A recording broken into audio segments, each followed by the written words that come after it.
अभी तक आपने सुना। सुवन ने उसे ओके का मैसेज कर दिया। सुवन को 15 करोड़ रुपए इकट्ठे करने थे जिससे वो हिमांशु को शीशे में उतार सके। वो टाइम लेकर विश्व के साथ कमिश्नर के पास पहुंचा। वहां जो प्लान बनाया गया वो सिर्फ उसके पकड़े जाने का था, बट सुवन चाहता था उसके साथ वो डॉक्टर विवेक को भी काबू में ले और जुनैद और उनके बेटे को भी। सारे उसी प्लानिंग पर काम करने लग गए, इसी उम्मीद से कि सक्सेस होगा या नहीं। अब आगे सबको इस मिशन पर काम करते हुए 4 दिन बीत चुके थे। कमिश्नर ने सुवन के दिए नंबर को ट्रेस करके मेरठ का पता निकलवाया। यूपी पुलिस के साथ कांटेक्ट किया गया ताकि जिस टाइम ये वहाँ रेड डाले उनके साथ लोकल पुलिस का साथ जरूरी चाहिए। यही सोचकर सारा सेटअप तैयार किया गया। सुवन रोज हॉस्पिटल जाता, सौम्या से सारा दिन बैठकर बातें करता, उसे एक एक बात बताता, पर वो एक बात पर भी जरा सा भी रिएक्ट नहीं करती। टाइम दिन पर दिन बीतता जा रहा था। दूसरी तरफ इंस्पेक्टर शेखर धीरे धीरे अपने पुराने रूटीन पर लौट रहे थे। उनको सब याद आता जा रहा था, पर कभी कभी ऐसा होता था कि उनका दिमाग बिल्कुल सोने की तरफ चला जाता था और वह आजकल और परसों सब भूल जाते थे। फिर डॉक्टर उनको इंजेक्शन देते थे, तब जाकर वो अपनी हालत में वापस आते हैं। ये उनकी पोस्ट सर्जरी इफ़ेक्ट था। डॉक्टर देशमुख ने रोमा और देशराज को पहले ही बता दिया था कि शेखर को इस हालत से बाहर आने के लिए कम से कम 6 महीने चाहिए। इसलिए शायद उसको डॉक्टर देशमुख ने अपने सामने वाले कमरे में अपनी निगरानी में रखा था। 2 महीने से ज़्यादा समय बीत चुका था। सुवन ने राजवीर का टिकट और वीज़ा दोनों ले जाकर उसको दे दिए और उसे लंदन के लिए उड़ा दिया ताकि वो यहाँ पर पीछे का काम आराम से कर सके। दूसरी तरफ रवि को भी इंस्ट्रक्शन दी गई कि वो जितनी जल्दी हो सके मरियम के बेटे का पता लगाए। हर तरफ सब उलझा हुआ था। जितना सुलझने की कोशिश किया जाता उतना ही उलझ जाता था। पर इतने झमेले के बीच सुवन के माथे पर एक भी सिकन नहीं थी। वो दिन भी आ गया जिस दिन सुवन ने हिमांशु से मिलने जाना था। तय था कि उसके साथ विश्व जाएगा। मीसा को इसके बारे में कुछ भी नहीं बताया गया था।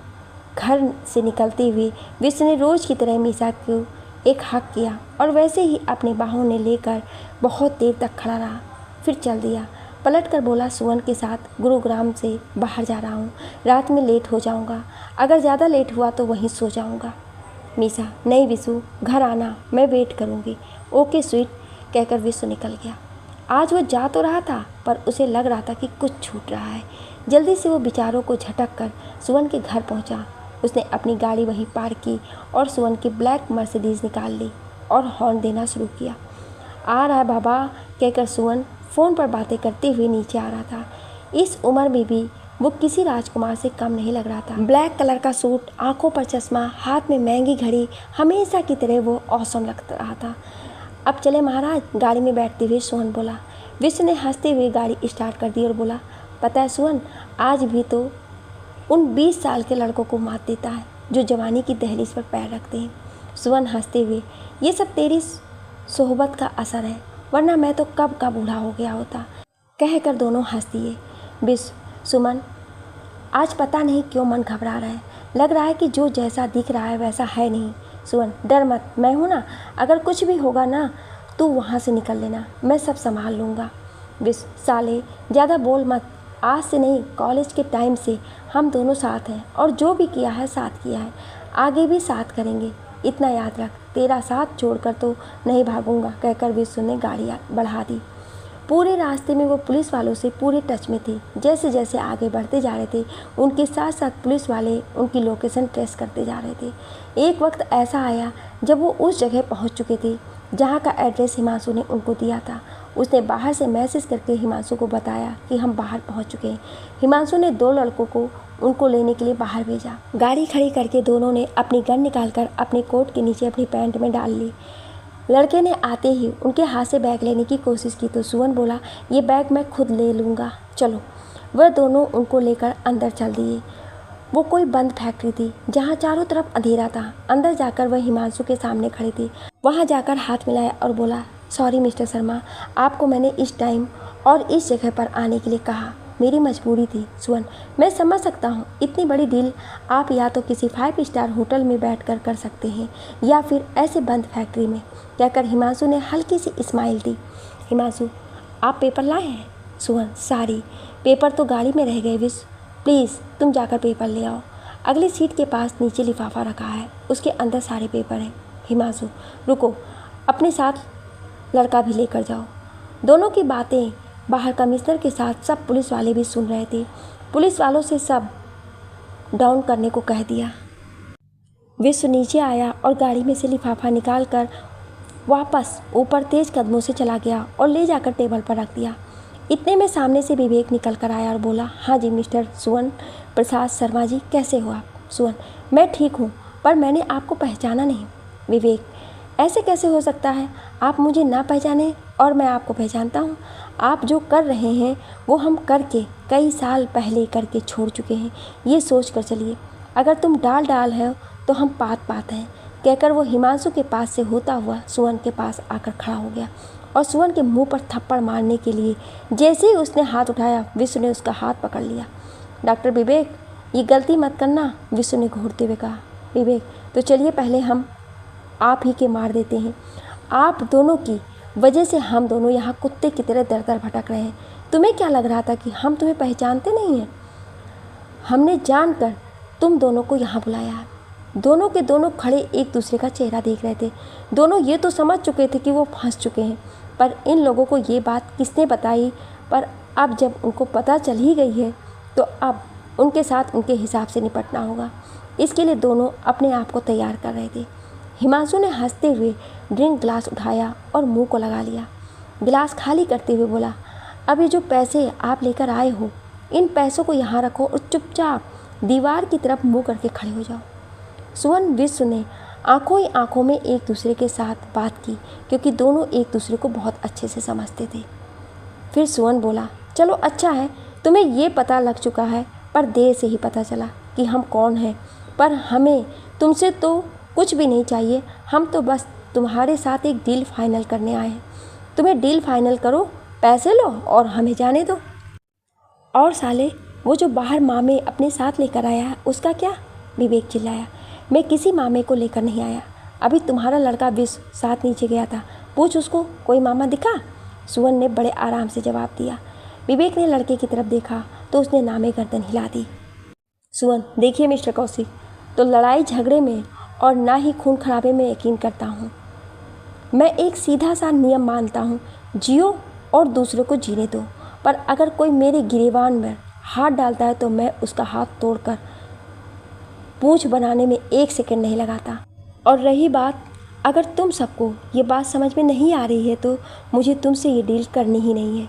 कहकर उसने हाथ दूसरे तरीके से भी समझाना आता है। चल विश्व, कहकर जैसे ही सुवन ने हाथ ब्रीफकेस की तरफ बढ़ाया, इससे पहले वो ब्रीफकेस उठा पाता, उसके हाथों के ऊपर 2 हाथ और रख गए। एक हाथ जुनैद का था और दूसरा हाथ विवेक का।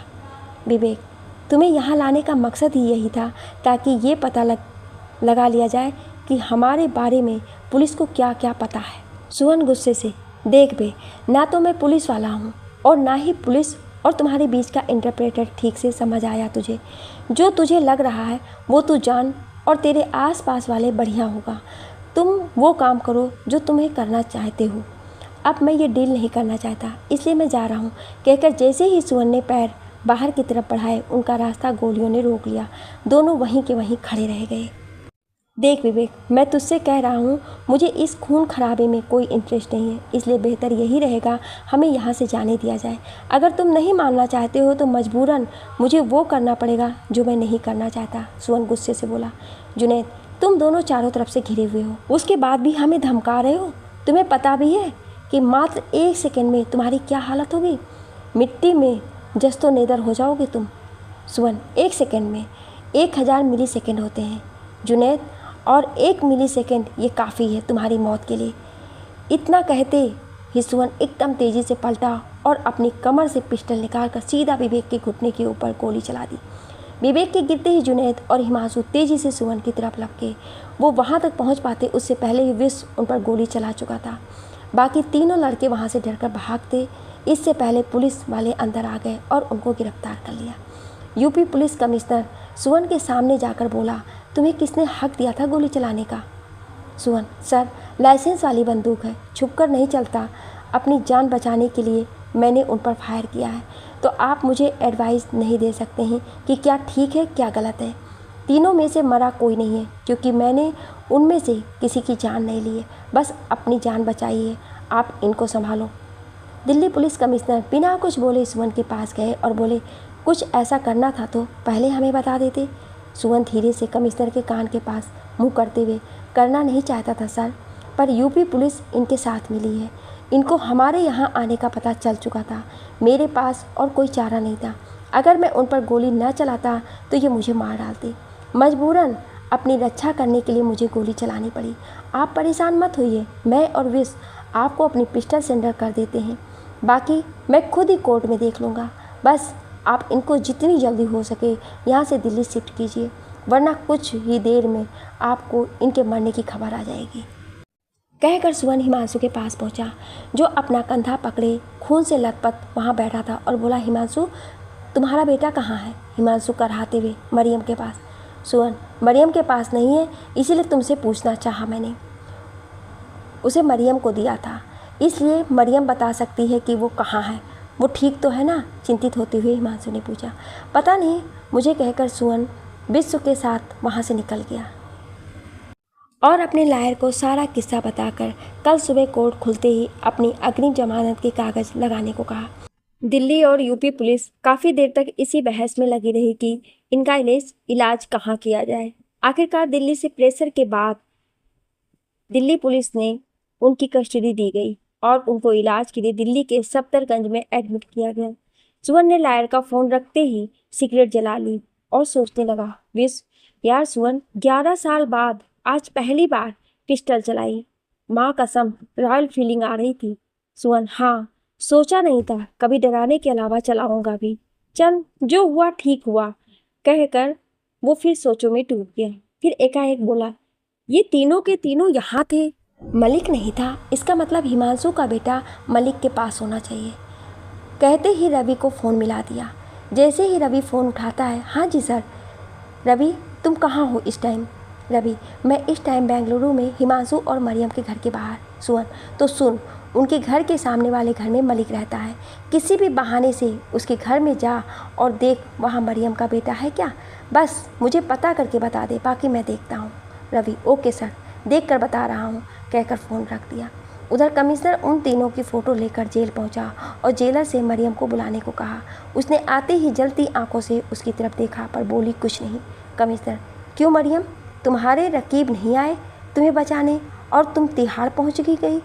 मरियम ने कोई जवाब नहीं दिया और अपने नाखून से बेंच को कुरेदती रही। चलो कोई ना, ये देखो, कहकर उन्होंने सारी फ़ोटो उसके सामने रख दी। जैसे ही उसने फ़ोटो देखी, अचानक बोल पड़ी, ये नहीं हो सकता, तुम झूठ बोल रहे हो कमिश्नर। मुझे ना तो तब झूठ की ज़रूरत थी और ना अब है। अब तो बता दो वो मासूम कहाँ है? मरियम, उसे मैंने 15 लाख में एक निग्रो को बेच दिया। कमिश्नर, कहाँ दिया उनको?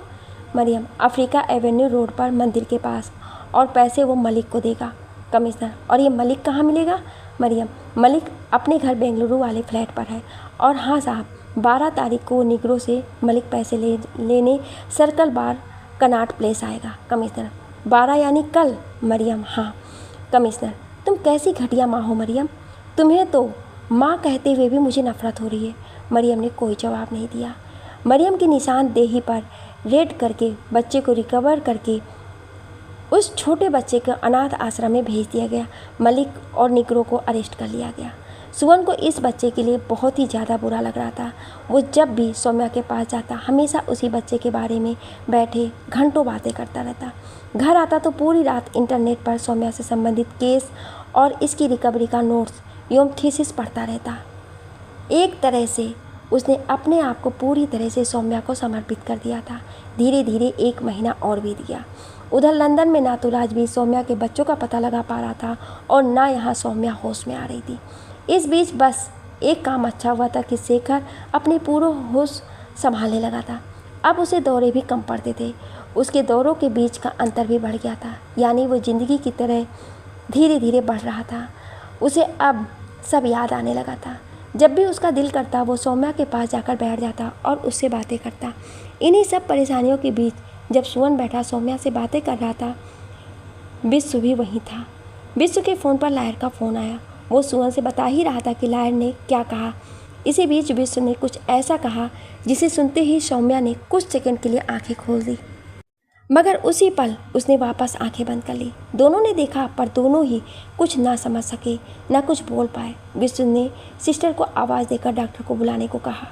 सुवन सौम्या का हाथ पकड़े अपनी धड़कनों को संभाल रहा था और विश्व हाथ जोड़े ऊपर वाले से प्रार्थना कर रहा था।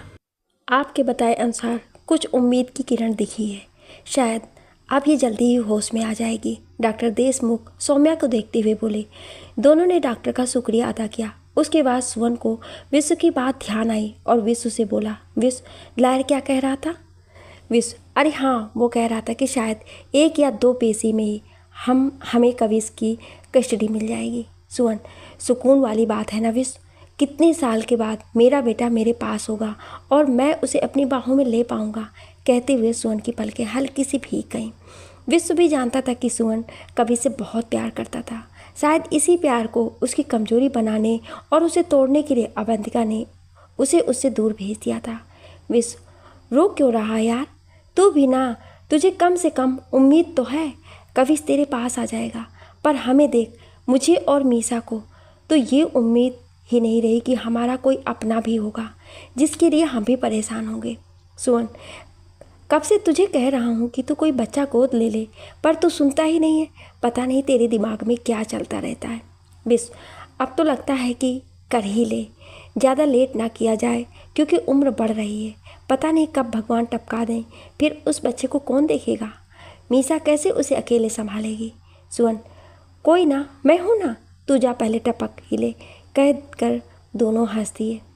सुवन को उन दोनों के ख्याल के साथ साथ दिलो दिमाग में विश्व के लिए कुछ अच्छा ही चल रहा था और वो सोच रहा था कि जब इसने किसी बच्चे को गोद लेना ही है तो क्यों ना हिमांशु का बेटा ही ले ले। उसने 1-2 बार इनडायरेक्ट विश्व को कहने की कोशिश भी की, पर वो इस समय इस पर ध्यान नहीं दे रहा था। हार कर उसने उसे उसके हाल पर छोड़ दिया। पर आज जब उसने कहा तो सुवन ने भी सोचा कि क्यों ना इसे एडवाइस किया जाए। तो सुवन ने बोला, देख विशु, इतने टाइम से हम दोनों साथ हैं तो मैं एक बात कहना चाह रहा हूँ, मानेगा? सुवन, जो तेरे दिल में चल रहा है वो मुझसे छुपा नहीं है। थोड़ा सा इंतज़ार कर भाई, कभी इसको घर आने दे, फिर मैं तेरे दिल की भी पूरी करूँगा। पर अभी जो काम पहले ज़रूरी है उनको कर ले। सुवन चुप हो गया और सोचने लगा कि इसने पूछने की ज़रूरत भी नहीं समझी। पता नहीं क्या आइडिया लगा रहा है, शायद ये कविश की बात कर रहा हो। चलो बाद में बात करता हूँ आराम से। दोनों वहाँ से निकल लिए। घर जाते हुए उसने लायर से बात की, सारी डिटेल पता की और फिर घर पहुँचते ही ये खुशखबरी माँ को दी। कान्हा जी, तुमने मेरी सुन ली। जिस दिन मेरे घर का चिराग घर पर आएगा तो मैं वृंदावन आकर परिक्रमा पूरी करूँगी। माँ हाथ जोड़कर बोली। सुवन, अरे माँ, कुछ भी बैठे बैठे मांग लेती हो, कैसे चलोगी? पैदल? बोलो। अरे लला, पैदल नहीं, तेरे और कवि के साथ गाड़ी में चलूँगी। ये कोई मेरी उम्र है पैदल चलने का? 16 कोस पूरे करने को कहकर माँ हंसते हुए चल दी। उधर लंदन में राजवीर ने एक एक करके सारे हॉस्टल और पीजी छान लिए। अनु और तक्ष का कहीं पता नहीं चला। एक दिन वो बार में बैठा अनु की फ़ोटो अपने फ़ोन पर देख रहा था और अपना ड्रिंक ले रहा था और ख़ुद में बड़बड़ा रहा था, यार कहाँ फंसा दिया सुमन सर ने। 1 महीना हो गया है परदेश के धक्के खाते, पर इन दोनों बच्चों को कहीं नहीं ढूंढ पाया। बिना लिए गया तो सुवन प्रताप गोली मार देगा, कहकर वो एक सिप में पूरा गिलास खाली कर गया। वेटर से इशारा करके एक ड्रिंक और मंगवाया। जैसे ही वेटर ने ड्रिंक रखा और खाली गिलास उठाया, उसकी नज़र राजवीर के फ़ोन की खुली फ़ोटो पर गई। अनेक्स, वेटर के मुंह से एकाएक निकला। राजवीर, क्या कहा तुमने? मैं सुन नहीं पाया, दोबारा बोलना। वेटर, नथिंग सर, सॉरी, कहकर वो घबराया सा गिलास लेकर वहाँ से चला गया। पर यह नहीं जानता था कि उसके सामने बैठा आदमी डिटेक्टिव है जो उड़ती चिड़िया के पंख पहचान जाता है। राजवीर ने ड्रिंक ख़त्म किया और ऐसे दिखाना शुरू किया कि उसे इस वेटर की बात में ध्यान नहीं दिया है। सामने बार गर्ल डांस कर रही थी। उसने उसकी तरफ देखना शुरू किया। छोटी सी उम्र की लड़की थी जिसने अभी जवानी की दहलीज पर कदम ही रखा था। उसके शरीर के उभार भी पूरी तरह से विकसित नहीं हुए थे और वो वहाँ डांस कर रही थी। लोगों के छूने मात्र से ही वो कांप रही थी। उसे देखते हुए भी राजवीर एक नज़र उस वेटर पर थी। वो उसकी एक एक हरकत पर नज़र रखे था। 1 बज गया, बार बंद होने का टाइम हो गया था। राजवीर वहीं टेबल पर ही सिर रखकर सो गया। सब चले गए। बार मालिक उस वेटर के साथ आया और राजवीर को जगाने लगा, पर वो तो ऐसे दिखा रहा है जैसे उसने बहुत ज़्यादा चढ़ा ली हो। टोनी, तुम्हें कितनी बार कहा है कि किसी भी नए कस्टमर को ज़्यादा ड्रिंक सर्व मत किया करो। अब इसकी हालत देखो, कौन है, कहाँ रहता है, हम कैसे इसे इसके घर तक पहुँचाएंगे, बोलो। वेटर, सिर्फ 2 सर्व किए थे, उसमें ही लुढ़क गए। इसमें मेरी क्या गलती है? आप क्या करें इसका ये तो सोचो। दोनों वहीं कुर्सी पर बैठ गए और उसे जगाने की कोशिश करने लगे। बाकी के लड़के बार साफ करने लगे। सर, एक बात कहूँ? टोनी रेस्टोरेंट मालिक के पास आते हुए धीरे से बोला। हाँ बोलो। सर, जब मैं इसे ड्रिंक सर्व कर रहा था ना, तो इसके फ़ोन में अनेक्स की फ़ोटो खुली थी। क्या? मालिक एकदम चौंक गया। अब क्या मुसीबत आने वाली है उस बेचारी पर? बड़ी मुश्किल से तो उसने अपनी पहचान छुपाई है। उसे फ़ोन करके अलर्ट कर दें और बोल कुछ दिन घर से बाहर ना निकले। पता नहीं कौन सा खतरा उसके सिर पर मंडरा रहा है। ठीक है सर, कहकर टोनी वहाँ से पानी लेने चला गया। पानी का गिलास लाकर उसे राजवीर के चेहरे पर डाला। राजवीर ने थोड़ी सी आंखें खोली, फिर बंद कर ली। राजवीर ऐसे दिखावा कर रहा था जैसे वो होश में है ही नहीं, पर उसने उन दोनों की सारी बातें सुन ली थी और वो भी जान गया था कि आसानी से ये दोनों कुछ नहीं बताएंगे। फिर भी वो और उम्मीद में वैसे ही पड़ा रहा। आखिरकार बार मालिक और वेटर ने मिलकर राजवीर को बार के बाहर बड़े बेंच पर लिटा दिया और बार बंद करके चले गए। उनके जाते ही राजवीर उठा। उठते ही उसने सुहन को फ़ोन मिलाया। हाँ बोल राजवीर, कुछ पता चला? राजवीर, सर, जो यहाँ मुझे पता लगा वो अभी आधा अधूरा है। आपने मुझे कहा था कि दोनों बच्चे हॉस्टल में हैं, पर दोनों बच्चे मुझे यहाँ के किसी भी हॉस्टल में या पीजी में नहीं मिले। आज जो मुझे पता चला है उसके बाद मैं आपसे जानना चाहता हूँ मैं इसके आगे क्या करूँ। कहते हुए राजवीर ने सुहन को सारा किस्सा कह सुनाया। 1 मिनट के लिए तो सुहन सख्ते में आ गया। अनेक्स कैसे हो सकती है? और अगर ये अलग है तो कौन है जिसकी पहचान बार मालिक छुपा रहे हैं? उसने राजवीर से बार का नाम पता व्हाट्सएप करके घर जाने के लिए कहा और अगले दिन तक रुकने को कहा, ताकि वो कुछ सोचकर आगे की प्लानिंग बना सके। घड़ी में 3 बज रहे थे। सुहन ने लैपटॉप खोला और सिगरेट जला ली और क्रोम में बार का नाम डाला। बार डिटेल खुलता चला गया। चीरफुल बार, मलिक तिसलोआ, 19 वर्कर्स, 12 लड़के, 7 लड़कियां, सबके नाम जैसे ही अनेक्स पर पहुंचा रुक गया। उसकी डिटेल खोली, सिर्फ नाम और कंट्री इंडिया के अलावा कुछ नहीं था। उसने बार मालिक का फ़ोन लिया और लैपटॉप बंद कर दिया। कुछ गहरी सोच के साथ उसने एक मैसेज किसी को किया। फ़ोन में टाइम देखा, दिन निकल चुका था। उसने फ़ोन रखा और चाय के लिए नीचे फ़ोन करके बेड पर जाकर लेट गया और कुछ ही देर में सो गया। विश उसे फ़ोन करके परेशान हो चुका था, पर उसका वाइब्रेशन पर था और वो गहरी नींद में सो रहा था। फ़ोन उठा ही नहीं रहा था। विश ने घर पर फ़ोन किया। नीचे नौकर ने कॉल अटेंड किया। हाँ जी विशु सर। विश, महज सुहन घर पर है? महज, हाँ जी सर, अपने कमरे में सो रहे हैं। विश, इस टाइम तक? 10 बज रहे हैं।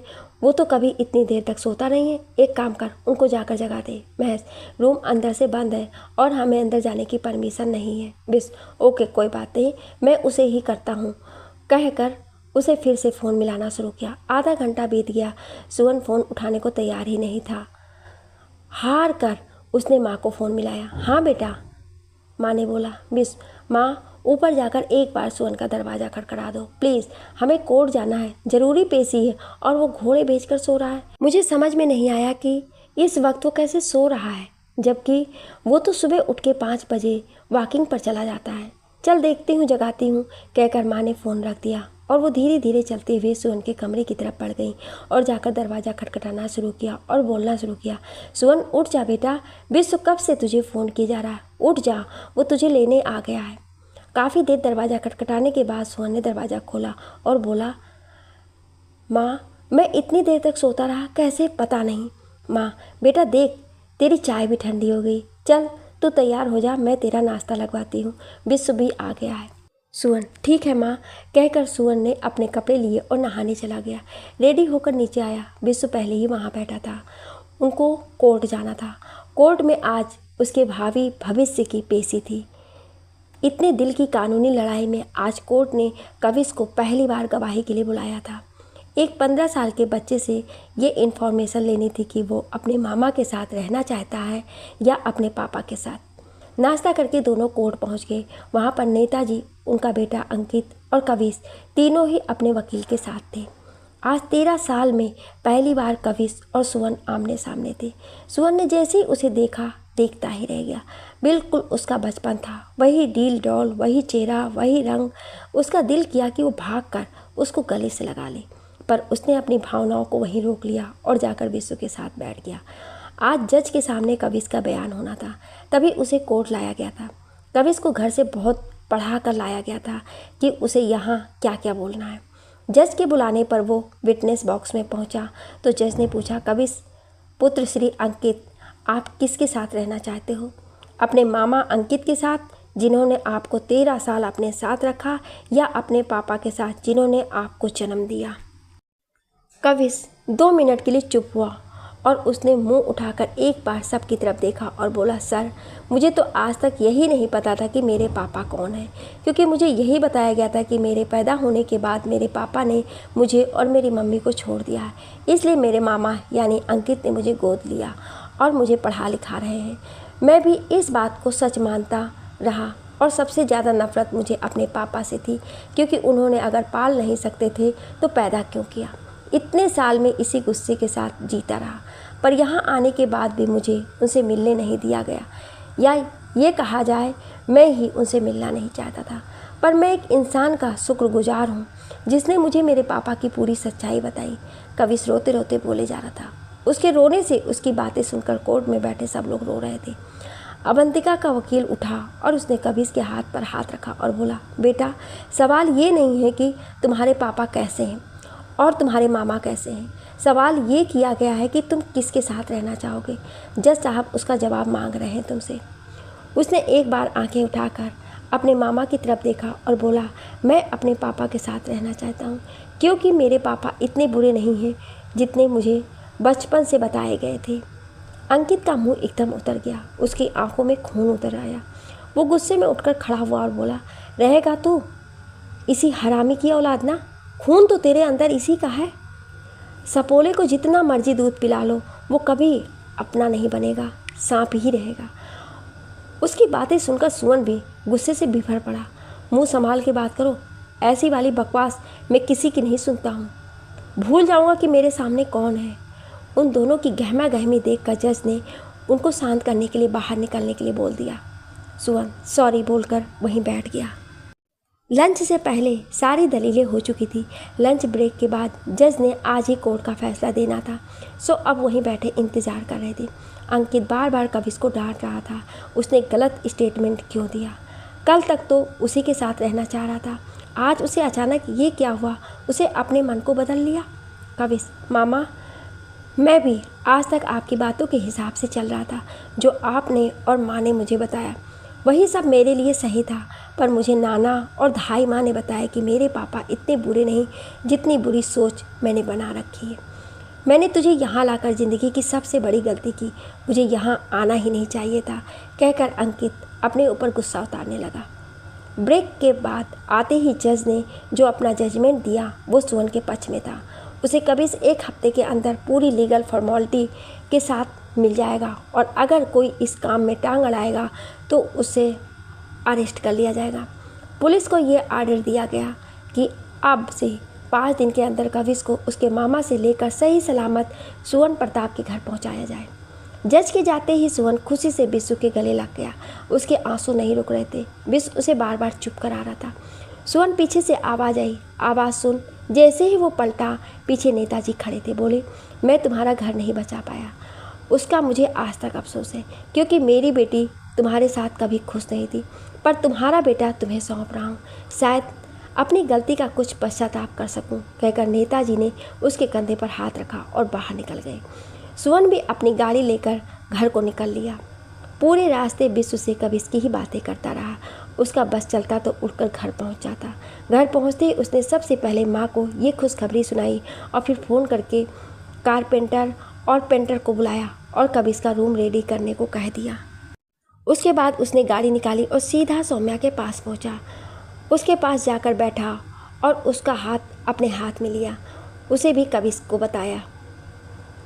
आज वो उसके दिल की धड़कन सुन पा रहा था। सौम्या, जल्दी ही मैं उन दोनों बच्चों को भी घर ले आऊँगा, बस तुम मेरे साथ रहना, कहकर उसने सौम्या के माथे पर किस किया और घर को चला गया। 4 दिन बाद कविश घर पर था।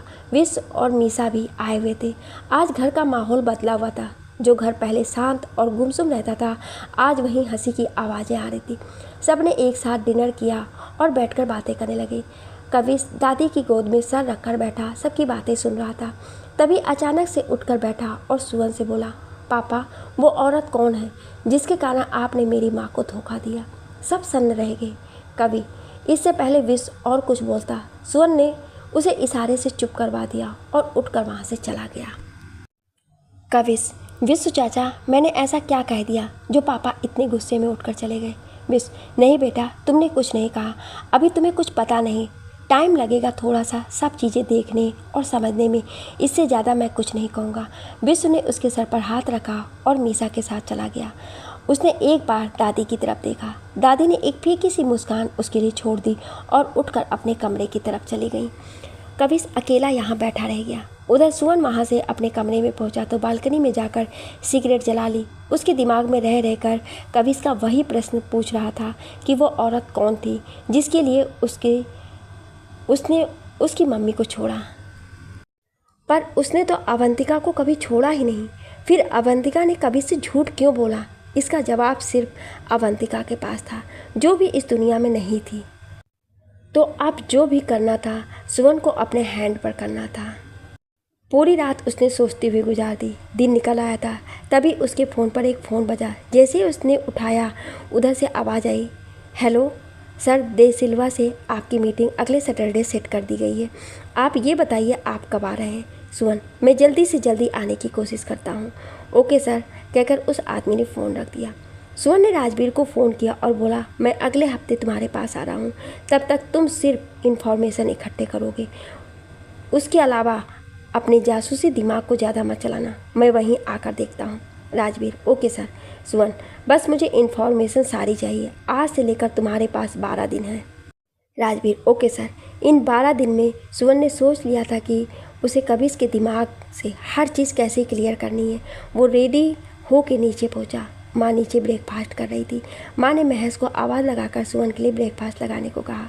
माँ, कविश कहाँ है? सुवन ने पूछा। अभी आ रहा है बेटा, महज उसे बुलाकर आया है, माँ ने जवाब दिया। इतने में कविश ऊपर से भी आया और बोला, गुड मॉर्निंग पापा। सुवन, गुड मॉर्निंग बेटा। कविश, पापा, कल आप मुझसे गुस्सा होकर चले गए, उसके लिए सॉरी। सुवन, नहीं बेटा, मैं तुमसे गुस्सा नहीं था, बस तुमने सवाल ऐसा किया था, उसी का जवाब ढूंढने गया था। ब्रेकफास्ट कर लो, फिर बात करते हैं, कहकर वो नाश्ता करने लगा। आखिरी में अपनी चाय का कप उठाया और सोफे पर जाकर बैठ गया और विश्व को फ़ोन करने लगा। रख दे बबुआ, आ गया, पलट कर देख, कहते हुए विश्व गेट से अंदर आया और इशारे से महज को चाय के लिए बोल दिया। उसके बगल में बैठ गया और सामने उसके कविश बैठा सुवन की तरफ अपनी बात के जवाब की राह देख रहा था। सुवन, देखो बेटा, जिस उम्र में तुम अभी हो वहाँ तुम्हें अच्छा बुरा समझाना मुश्किल है, पर मैंने तुम्हारी माँ को कभी नहीं छोड़ा। मरते दम तक वो मेरे साथ थी। इसकी गवाही तुम्हें तुम्हारी नानी, तुम्हारी दादी और बाकी तुम जिससे पूछना चाहो वो दे देंगे। मैं नहीं जानता कि अवंतिका ने तुमसे झूठ क्यों बोला। कविश, पर पापा, आपकी लाइफ में कोई थी ना जो आपने मॉम को बताया था? सुवन, हाँ बेटा, मैं किसी को पसंद करता था। वो दुनिया की भीड़ में कहीं खो गई थी। मैंने उसे बहुत ढूंढा पर वो नहीं मिली। फिर मुझे लगा कि वो मेरी किस्मत में नहीं है, तो मैं तुम्हारी मॉम से शादी कर ली। पर मैंने उसे सच बताया और उसे उसका पूरा हक दिया, क्योंकि वो लड़की मेरी ज़िंदगी में तब नहीं थी। कविश, तब नहीं थी मतलब? यानी अब है? सुवन, हाँ बेटा, अब है। मिलना चाहोगे उससे? चलो आज तो मैं उससे मिलवाता हूँ। कविश बहुत ही समझदार बच्चों की तरह रिएक्ट कर रहा था। नहीं पापा, मुझे नहीं मिलना है, क्या करूँगा मिलकर? सुवन, नहीं बेटा, एक बार चलो, मैं तुम्हें आज अपने अतीत से मिलवाता हूँ, जो मुझे 16 साल बाद मिला, कहकर वो चाय पीने लगा। बिस उसे बहुत आश्चर्य से देख रहा था। ऐसे क्या देख रहा है तू? कभी बच्चा नहीं है, उसके दिमाग में जो जहर मेरे लिए भरा हुआ है उसे मैं ख़त्म नहीं कर सकता, पर उसे क्लियर करके अपने दिल को थोड़ा सा सुकून तो दे सकता हूँ। आज शाम को घनश्याम की मीटिंग है, उससे पहले हम लोगों को सौम्या के पास चलना है। आज मैं कविश को उस लड़की से मिलवाना चाहता हूँ जिससे मैं शादी से पहले प्यार करता था, या कह लो कि एक साइड प्यार था। क्या सुवन, वो लड़की तुझे मिल गई? माँ ने आंखें बड़ी करते हुए पूछा। हाँ माँ, मिल गई। तो मुझे भी मिलवा दे उससे। ज़रूर माँ, पर अभी नहीं, जल्दी ही मिलवाता हूँ। सुवन और बिस कविश को लेकर हॉस्पिटल पहुँचे। कविश थोड़ा असमंजस में था कि सुवन उसे क्यों लाया है, पर बिना सवाल किए साथ साथ चलता गया। जैसे ही आईसीयू के बाहर पहुँचे, सुवन उसका हाथ पकड़कर अंदर ले गया और बोला, लो बेटा, मिलो उस लड़की से जो शादी से पहले मेरा प्यार थी। इसे तो उस प्यार के बारे में पता भी नहीं है, पर ये यहाँ कैसे? उसकी हालत देखकर कविश ने पूछा। ज़रूर बताऊँगा बेटा, पर अभी एक अर्जेंट मीटिंग है मेरी, सो मुझे वहाँ जाना है। रात में मिलते हैं, तब बात करते हैं। तुम ड्राइवर के साथ घर चलो, मैं विश्व के साथ मीटिंग में जा रहा हूँ, कहकर सुवन ने उसे घर भेज दिया और खुद निकल गया। रास्ते में विश्व ने बोला, तुझे क्या लगता है अब आगे क्या होगा? सुवन, जो भी होगा देखा जाएगा। अच्छा सुन, हम दोनों वीज़ा के लिए अप्लाई कर देना, नेक्स्ट सैटरडे को लंदन पहुँचना है। विश्व, हो गई दे सिल्वा से मीटिंग फिक्स? सुवन, हाँ हो गई। विश्व, यार तू कितनी सिगरेट पीता है, तेरे फेफड़े जल जाएंगे। सुवन मुस्कुराकर उसकी तरफ देखकर, तू है ना, सब संभाल लेगा। उधर कविश घर पहुंचा। दादी, मिल आया उस लड़की से?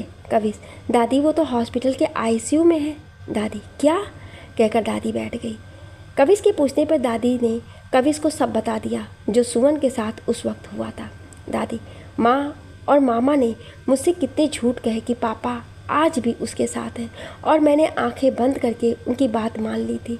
मैं तो पापा से माफ़ी भी नहीं मांग सकता। कविश ने रोते हुए बोला। कोई ना कविश, जब जागो तब सवेरा। विश्व अंदर आते हुए बोला। पीछे ही सुवन था। कविश भागकर उसके गले लग गया। आई एम सॉरी पापा, मैंने आपको गलत समझा। कोई नहीं बच्चे, कोई तो आया जो मुझे गलत सही समझा, वरना तो ये जो सामने बैठा है वो तो हमेशा मुझे सही ही कहेगा। और बोलते हुए माँ के पास जाकर बैठ गया। सुवन, तेरा यही दोस्त अस्पताल में था जिसके बारे में तूने मुझे उस दिन बताया था? हाँ माँ। लला कितना झेलता है, फिर भी तेरे चेहरे पर सिकन नहीं आती। माँ, इसके नाम का मतलब ही ऐसा है, ये दूसरों को सिकन दे देगा, खुद नहीं दिखाएगा। विश्व ने माँ की तरफ देखते हुए बोला। सुवन का मतलब सूरज होता है दोस्तों। वीज़ा आते ही सुवन विश्व के साथ लंदन पहुँच गया। वहाँ जाकर सबसे पहले राजवीर से मिला। राजवीर ने शाम तक सारी इन्फॉर्मेशन लेकर होटल आने को कहा। फिर उस आदमी से मिला जिसने उसकी दे सिल्वा से मीटिंग फिक्स की थी। वो दे सिल्वा के बार में नहीं गया, बल्कि उसे अपने होटल में बुलाया। जैसे ही दे सिल्वा आया, सामने रखा ड्रिंक लिया। सुवन ने सीधा प्रश्न किया, मुझे तुमसे ज़्यादा कुछ नहीं पूछना है, बस अनेक्स के बारे में जानना है। होप तुम सब और सही बताओगे। अनेक्स का नाम सुनते ही दे सिल्वा की ड्रिंक मुंह और नाक से निकल गई और वो सुवन की तरफ देखते हुए बोला, तुम उसका फादर है क्या? सुवन, नहीं, फादर नहीं हूँ, क्योंकि उसका फादर अपने कर्मों की वजह से जेल में है। मैं सिर्फ उससे एक बार मिलना चाहता हूँ। क्या तुम मुझे उससे मिलवा सकते हो? दे सिल्वा, फिर तुम कौन हो जो उससे मिलना चाहते हो? सुवन, तुम्हें बताऊँगा तब भी तुम समझ नहीं पाओगे, इसलिए अपने दिमाग को ज़्यादा मत घुमाओ। जो पूछा है वो बताओ, कर सकते हो या नहीं? De Silva, well I try my best, और अगले दिन आने को कहकर चला गया। शाम में राजवीर पूरी रिपोर्ट लेकर सुवन के रूम में आया। उसकी रिपोर्ट देखते ही सुवन और विश्व के चेहरे का रंग बदल गया और वो दोनों एक दूसरे को देखने लगे। अलेक्स अलग अलग लड़कों और आदमियों के साथ अलग अलग जगह पर थी। ये कहना गलत नहीं होगा कि शायद उसने अपना पेट भरने के लिए जिन्स फरोशी का काम शुरू कर दिया था। वैसे तो लंदन में ये लीगल है, पर फिर भी ये गलत था। इन फोटो को देखकर सुमन को खुद पर गुस्सा आने लगा, क्योंकि अभी अलेक्स मुश्किल से 16-17 साल की थी। एक फ़ोटो में उसके साथ तच भी खड़ा था। वो समुद्र के किनारे बीच की थी। दोनों भाई बहन एक दूसरे के बाहों में बाहें डाले समुद्र के किनारे चल रहे थे। विश्व, मैं गलत नहीं हूँ, ये अनु और तच ही हैं, सुमन बोला। उसने डेविल्स को फ़ोन किया और बोला कि कल हर हाल में एलेक्स को लेकर उसके पास आए। राजवीर, तूने ये पता लगाया कि ये दोनों कहाँ रहते हैं? नहीं सर, उनके घर का अभी तक पता नहीं लग पाया है। डैम इट, कितने दिन से ये काम कर रहा है, तुझे अब तक काम करना नहीं आया? मैंने तुझे यहाँ पर ऐश करने, गोरियाँ देखने या दारू पीने भेजा था, जो तू कितने दिन में इनके घर का पता नहीं लगा पाया? 12 दिन दिए थे मैंने तुझे। सुवन गुस्से से चिल्ला रहा था। राजवीर, सर मैंने बहुत कोशिश की पर मुझे इन दोनों के घर का पता नहीं लग पाया। तो एक काम कर, अपना सामान बांध और वापस इंडिया पोर्ट पर जा। जितना काम तूने किया वही काफ़ी है मेरे लिए, बाकी उसके आगे का मैं देख लूँगा, कहकर सुवन विशु के साथ बात करने लगा। यार सुवन, तू बहुत गुस्सा करने लगा है, कुछ तो अपने गुस्से पर कंट्रोल रखना सीख। तुझे पता है विशु, मेरे कारण वो छोटी सी बच्ची कितनी गलत हाथों में चली गई और मैं उसको बचा नहीं पाया। अगर मुझे अपनी गलती का पश्चाताप करना है तो उसे सही सलामत सौम्या के पास मुझे लेकर जाना पड़ेगा, वरना ज़िंदगी भर अपने आप को कोसता रहूँगा कि मैं उसे बचा नहीं पाया। अगले दिन डेविस एलेक्स को लेकर सुवन के पास आया। शायद उसने उसे कस्टमर बताया था। एलेक्स ने जो कपड़े पहने हुए थे वो नाम मात्र से थे। ऊपर एक स्पोर्ट्स ब्रा और नीचे एक छोटी सी शॉर्ट्स, पैरों में हील, बाल खुले, बिल्कुल जुम्बा गर्ल लग रही थी। कमरे में घुसते ही उसने सुवन को हाथ मिलाकर हेलो कहा और थोड़ी सी उसके करीब को आ गई। सुवन ने उसे वहीं रोक दिया और बोला, हेलो एलेक्स, यानी अनु कौशिक, एम आई राइट? एलेक्स एकदम घबरा गई और पलटकर उसने डेविल्स की तरफ देखा। सुवन, घबराओ मत, आराम से बैठो, कहकर उसने विश्व को इशारा किया तो विश्व ने सामने पड़ी हुई हुडी को उठाकर एलेक्स की तरफ उछाल दी। इसे पहन लो, मेरे लिए तुम मेरी बच्ची हो। मुझे नहीं पता ये तुम्हें क्या कह के यहाँ लेकर आया है, पर मेरा ऐसा कोई इरादा नहीं है जो तुम सोच रखी हो। एलेक्स, पर आप मेरा नाम कैसे जानते हो? सुवन, मैं इंडिया से हूँ और स्पेशल दिल्ली से। एलेक्स, ओह, तो तुम मेरे पापा के कुत्ते हो और पापा ने तुमको यहाँ भेजा है। सुवन, नहीं, तुम्हारे पापा इस टाइम जेल में है। एलेक्स, उसे ऐसे इंसान को तो नरक में होना चाहिए था, जेल तो उसके लिए बहुत छोटी जगह है। अनु का गुस्सा उसकी आंखों से उबल रहा था, उसकी आंखें लाल हो गई थी और वो गुस्से में अपना हाथ सोफे की हत्ती पर मार रही थी। सुवन, मैं यहाँ तुम्हें लेने के लिए आया हूँ, मेरे साथ इंडिया चलोगे? एलेक्स, क्या मैं आपको जानती हूँ? सुवन, तुम मुझे नहीं जानती, पर मैं तुम्हें सिर्फ सौम्या के कारण लेने आया हूँ, क्योंकि जब तक तुम दोनों वहाँ नहीं जाओगे तब तक सौम्या को कोमा से बाहर नहीं ला सकते हैं। एलेक्स, क्या मॉम कोमा में है? कैसे? विश्व ने उसे सारी बात बताई। एलेक्स, इतना कुछ हो गया और हमें पता भी नहीं। मैं कैसे इस बात का यकीन कर लूँ कि आप सच बोल रहे हो, क्योंकि एक बार अपने पापा को यकीन करके देख चुकी हूँ। उन्होंने यहाँ लाकर मुझे ये गंदी गलियों में बेच दिया। वो तो अच्छा हुआ डेविल्स का, जिसने मुझे अपने बार में नौकरी दी और उस गंदगी से निकलने में मेरी मदद की, वरना तो मैं रोज़ कुत्तों द्वारा नोची जाती। सुवन, आओ बैठो यहाँ पर, मैं तुम्हें यकीन दिलाता हूँ कि मैं सच बोल रहा हूँ या झूठ, कहकर उसे डॉक्टर देशमुख को फ़ोन मिलाया और फ़ोन स्पीकर पर डाल दिया। फ़ोन पिक होते ही, हाँ जी सुवन, कहिए। सुवन, सर अभी आप हॉस्पिटल में हैं? डॉक्टर, हाँ हूँ, कहिए। सुवन, तो प्लीज़ आप एक बार सौम्या के कमरे में जाकर वीडियो कॉल ऑन कर सकते हैं, क्योंकि अनु उसकी बेटी उसको देखना चाहती है। डॉक्टर, अरे वाह, यानी तुम उसकी बेटी तक ही पहुंच गए, वेल डन। सुवन, अब सौम्या को होश में आने से कोई नहीं रोक सकता है। ये सब बातें एलेक्स सुन रही थी। जैसे ही डॉक्टर देशमुख आईसीयू में पहुँचे, वहाँ जाते ही उन्होंने वीडियो कैमरा ऑन किया। सामने पड़ी अनु ने सौम्या को मशीनों में जकड़े हुए देखा तो एकदम से उसके मुंह से चीख निकल पड़ी, मॉम। जैसे ही अनु ने मॉम कहा, डॉक्टर ने फ़ोन को कुछ हद तक सौम्या के कान के पास पहुंचा दिया। सौम्या की हार्ट बीट अनु की आवाज़ सुनते ही हल्की सी वाइब्रेट हुई। मशीनों में हलचल शुरू हो गई, जिसे उन सब ने वीडियो कॉल पर महसूस किया। डॉक्टर ने फ़ोन डिस्कनेक्ट कर दिया। सुवन, वो तुम्हें महसूस कर सकती है, तुम्हारी आवाज़ सुन सकती है, पर खुद को एक्सप्रेस नहीं कर सकती है।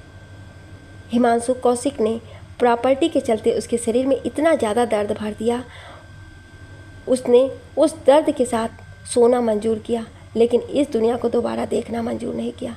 कहते हुए सुमन लिटरली रो रहा था। विश्व उसके आंसू में छुपे उसके दर्द को महसूस कर रहा था। उसे रोता देखकर एलेक्स ने पूछा, पर आप कौन हैं और आपको मेरी माँ के साथ इतनी हमदर्दी क्यों है? इससे पहले सुमन कुछ कहता, विश्व बोला, इसका जवाब अगर तुम्हें इंडिया चलकर दिया जाए तो वो ज़्यादा बेहतर होगा, क्योंकि हमारे पास समय बहुत कम है। अगर तुम्हें अभी भी प्रूफ चाहिए तो मैं वहाँ से डॉक्टर से तुम्हें रिटर्न में मंगवा देता हूँ। पर सर, आप बुरा मत मांगिएगा, मैं अब अपनी माँ के पास जाने के लायक नहीं रही। जो हुआ उसे भूल जाओ, वो एक घटना थी। तुम आज भी उसके लिए वही अनु हो जो 1 साल पहले थी, इसलिए ज़्यादा परेशान मत हो और अपना सामान पैक करो। मैं टिकट का अरेंजमेंट करता हूँ। पर आपको 1 नहीं 2 टिकट का अरेंजमेंट करना पड़ेगा। जानता हूँ तच भी तुम्हारे साथ है, उसको भी साथ लेकर जाएंगे। इस बीच वो बार बार सुमन का चेहरा देख रही थी। क्यों बिना कुछ कहे अपने आंसुओं से अनु को बहुत कुछ समझाने की कोशिश कर रहा था, और अनु समझ भी रही थी, क्योंकि दुनिया ने उस 16 साल की लड़की को 22 साल की लड़की के बराबर बना दिया था। इधर टिकट का अरेंज हुआ। अनु तच को लेकर सुमन के होटल आई। उसने तच का हाथ पकड़ा हुआ था। आज वो लोअर टी शर्ट में थी। तच ने बरमूडा और टी शर्ट पहना था। उसने दरवाज़ा नॉक किया। विश्व ने रूम खोला। जैसे ही तच अनु के पीछे से निकला, विश्व उसे देखते ही गिरते गिरते बचा। सुमन, इसके आगे वो कुछ बोल ही नहीं पाया। सुमन ने सौम्या से मुंह से तच के बारे में सुना था कि काफ़ी सुलझा हुआ और ठहरा हुआ बच्चा था, पर ये वो तच नहीं था। पूरी तरह से सर से पैरों तक नशे में डूबा हुआ एक अफ्रीकन लग रहा था। घुंघराले लंबे बाल, माथे पर गिरे हुए चेहरे पर जगह जगह कटे के निशान थे। बाजुओं पर जगह जगह सिगरेट से जलाए गए निशान थे। सुमन, ये इसे क्या हुआ? अनु, कुछ ज़्यादा नहीं सर। जब हमारे यहाँ लाकर दुर्गति की गई तो ये इस माहौल में ढलना नहीं चाहता था। इसने बगावत की तो उन लोगों ने इसे मार पीट कर और नशे के इंजेक्शन दे देकर इसे ऐसा बना दिया। ये किस दर्द से गुजरा है वो सिर्फ ये और मैं ही जानते हैं। वो तो शुक्र है डेविल्स का कि एक दिन मैं इनसे टकरा गई और इन्होंने वहाँ से भागने में हमारी मदद की, वरना अब तक तो हम कहीं कहीं दूर बिक चुके होते। सुमन ने विश्व को इशारा किया। विश्व ने 2 बंडल निकाल कर डेविल्स को दिए और उससे हाथ मिलाकर थैंक्स कहा। डेविल्स के जाने के बाद उन दोनों ने सुमन ने उनके पासपोर्ट के बारे में पूछा तो पता लगा उन दोनों का पासपोर्ट हिमांशु अपने साथ ले गया था। उसके बाद सुमन ने विश्व को इंडियन एम्बेसी कांटेक्ट करने को कहा ताकि जितनी जल्दी हो सके उन दोनों के पासपोर्ट बन जाए। एम्बेसी वालों ने 4 से 6 दिन का टाइम मांगा और तत्काल में उनका पासपोर्ट बनवा दिया। 6 दिन के बाद पासपोर्ट उनके हाथ में था। इन चारों ने जाने की टिकट करा ली। सुमन अपनी जीत पर खुश था। अब वो सौम्या को वापस होश में ला सकता था। 2 दिन बाद फ्लाइट पकड़ी और इंडिया की तरफ रुख किया। रास्ता बहुत लंबा था। सबको जल्दी थी कि घर पहुंचने की और अपनों से मिलने की। सुमन और विश्व एक साथ बैठे थे, तच और अनु एक साथ। अनु अपनी सीट से थोड़ा सा आगे होकर बोली, विश्व अंकल, क्या आप मेरी सीट चेंज कर सकते हैं? विश्व ने इशारे से क्यों पूछा। अनु, मुझे सुमन अंकल के पास बैठना है ताकि उनसे कुछ बातें कर सकूं। ओके कहकर विश्व ने सीट चेंज कर ली। अनु सुमन के पास आकर बैठी और हाथ बढ़ाते हुए बोली, हाय सुमन प्रताप शर्मा, मैं अनु कौशिक फ्रॉम इंडिया, क्या आप मुझसे दोस्ती करेंगे? सुनकर सुमन ने हंसकर उसका बढ़ा हुआ हाथ पकड़ लिया। 2 मिनट की शांति के बाद अनु बोली, तो आज से हम दोस्त हैं। सुमन, श्योर। अनु, तो मैं कुछ पूछना चाहूँ? सुमन, ओके पूछो। अनु, अब आप मुझे एक बात बताएंगे कि आपने हम दोनों और मेरी माँ के लिए इतना कुछ क्यों किया? सुमन, अनु, मैं तुम्हें सच बताऊंगा, पर तुमसे अभी वो बर्दाश्त नहीं हो पाएगा। वक्त आने पर मैं बता दूंगा, ये वादा है मेरे दोस्त। पर मेरा पहला मोटिव सौम्या को कोमा से बाहर निकालना है। उसे कोमा से बाहर लाने के लिए तुम्हारा वहाँ होना जरूरी था। सौम्या के तुम लोगों में जान बसती है। अनु, जानती हूँ अंकल, थैंक्स, बहुत बड़े वाला। जैसे ही उसने सुमन को अंकल कहा, विश्व हंस दिया, लेकिन इस बार सुमन ने उसे कुछ नहीं कहा। वो भी स्माइल करके उसे देखने लगा। लंबे ट्रेवल के बाद वो लोग इंडिया पहुंचे। जैसे ही दिल्ली एयरपोर्ट पर लैंड किया, कविश ड्राइवर के साथ उनको लेने आया हुआ था। उनको देखते ही हाथ हिला दिया। सुमन उसे देखते ही, अरे कविश बेटा, तुम क्यों आए? हम अपने आप आ जाते। कविश, पापा, पहली बार ये मौका मिला है कि मैं किसी को लेने आ पाया, तो ये मौका मैं अपने हाथ से कैसे जाने देता, कहकर उसने सुमन को हक किया। सुमन, आओ बेटा, इनसे मिलो, ये अनु और तच है। कविश ने दोनों से हाथ मिलाया। पापा, आपके लिए और बिशु चाचू के लिए एक बड़े वाला सरप्राइज़ है। जब आप घर आएंगे तब आपको मिलेगा। बिश, हे, मेरे लिए? अच्छा, थोड़ा सा बता दे क्या है लाला। अभी नहीं, मेरा सरप्राइज़ ख़राब मत करो, कहकर कविश हंसने लगा। सुमन भी हंस पड़ा।